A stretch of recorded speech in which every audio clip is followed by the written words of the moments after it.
can you tell us what parts are within the IFS system? Parts turn out to be little personalities inside, full range personalities.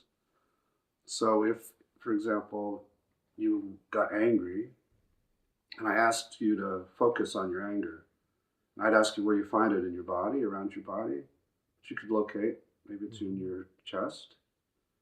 And then I asked you how you felt toward it, to the point where you got curious about it and you asked some questions. You would learn, if you waited for the answer and not think of what it was saying, that it's much more than just a bundle of anger, that it has some fear maybe, that it has desires for you, that it's trying to protect other parts of you. It would have a lot to tell you about itself.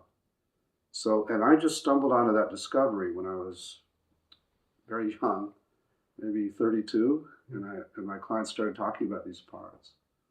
And I got scared at first because multiplicity has been pathologized in our culture. And after I got over that, I got intrigued and did find that as they started to talk to them, these parts have a lot to tell us. They're not just single emotions. They're not just a voice that's saying the same thing over and over.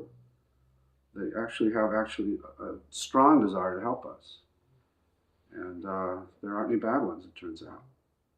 And can you say the difference between a part and maybe just a voice in my head? So if I have a voice that says, shoot, you forgot the milk today, or don't forget this, is there any way for me to help identify if that thought is a part, or if every voice in my head is some expression of a part? Every voice in your head is an expression of a part, and the voice is just one manifestation of it.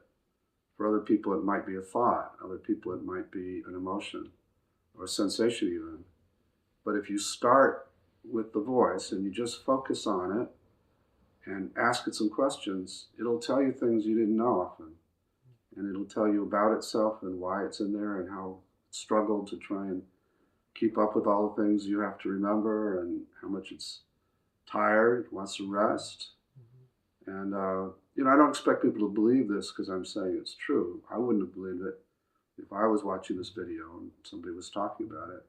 So maybe later we can actually help people with an experience of it, a taste of it. But that's what I discovered. And because I'm trained as a family therapist, I had stayed away from any understanding of the intrapsychic process. So when I had clients start to talk about these things, I didn't have any presumptions, and I was forced to actually listen to what they were saying about themselves. So the model is pretty experience-friendly that way. Most people, once they get past the, oh my God, am I a multiple, they start to actually, yeah, that sounds right to me.